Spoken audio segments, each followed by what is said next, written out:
Gustav and Emily stepped out of the car on the side of a deserted forest road.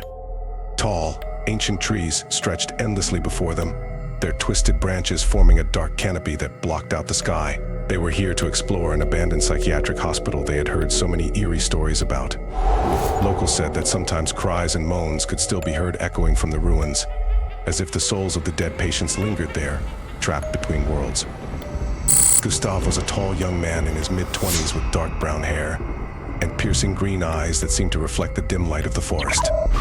He wore a blue jacket and black jeans, his face showing tension despite his attempts to hide his fear. Emily, a slender girl with long blonde hair and striking blue eyes, was his opposite. Her curiosity often outweighed any sense of fear.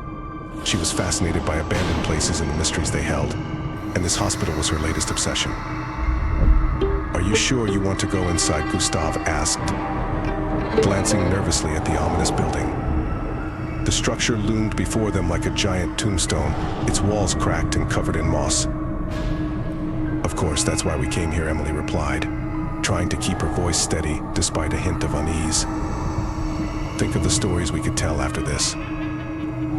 They approached the entrance, where the door barely hung on its rusty hinges.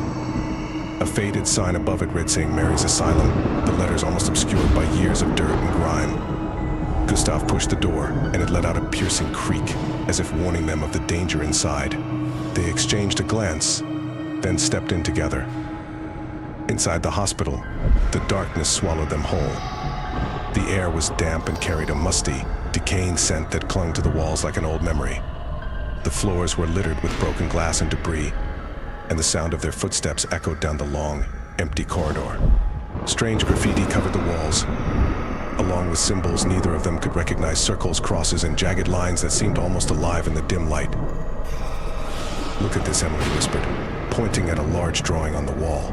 It was a crude depiction of a human figure surrounded by strange, spiraling symbols. "It looks like some kind of ritual." "We shouldn't stay here long," Gustav muttered, his voice hushed. He couldn't shake the feeling that they were being watched. "This place doesn't feel right." Just as he finished speaking, a soft whisper drifted through the corridor, like a voice carried on the wind. It was faint, almost unintelligible, but it sent a chill down their spines. They froze, listening intently, but the whisper seemed to vanish into the walls. "Did you hear that?" Emily asked, her eyes wide. It was probably just the wind. Gustav lied, though he didn't believe his own words. His heart was pounding in his chest, and he could feel the cold sweat on his palms. They continued deeper into the hospital, the light from their phones casting long, twisted shadows. The further they went, the more the building seemed to change. The walls, once covered in grime, now seemed to pulse and breathe, as if the very structure of the place was alive.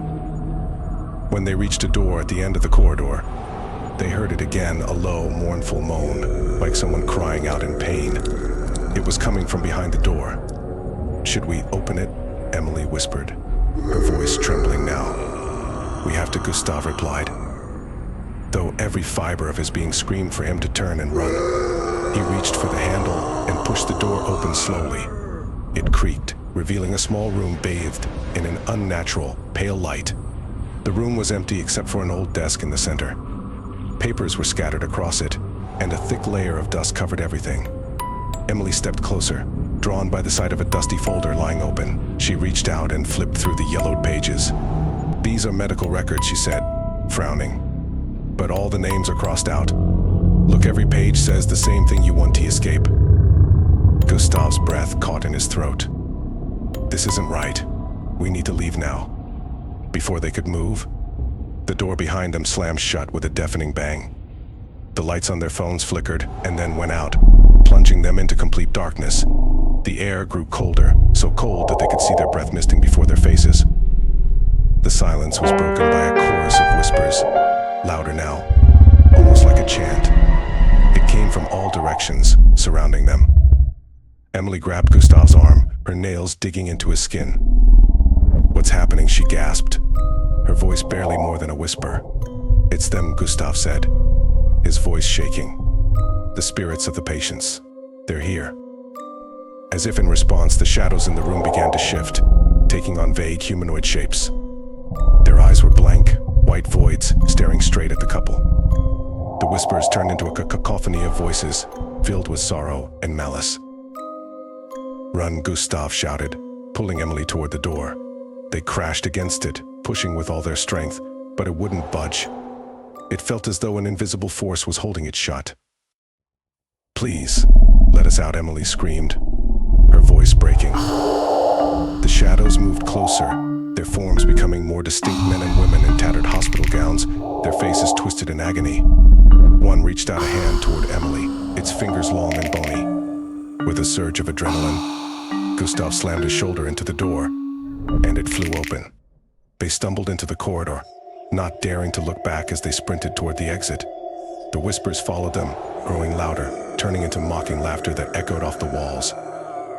They burst through the front door, gasping for air, and slammed it shut behind them. Outside, the air was cold and sharp, but it felt like freedom. They paused for a moment, catching their breath, before looking back at the building. It was gone. In its place was nothing but an empty clearing surrounded by trees. The grass where the hospital had stood was charred and blackened, as if scorched by fire long ago. Gustav and Emily stood in stunned silence, their minds struggling to process what they had just experienced. "Did that really happen?" Emily whispered, her voice trembling. Gustav nodded slowly, unable to speak. He knew they had escaped, but he also knew that the shadows of St. Mary's Asylum would haunt them forever. They turned and walked back toward their car, the forest behind them silent once more. But as they reached the road, a faint whisper carried on the wind, almost drowned out by the rustling leaves. "You won't escape." Like and subscribe.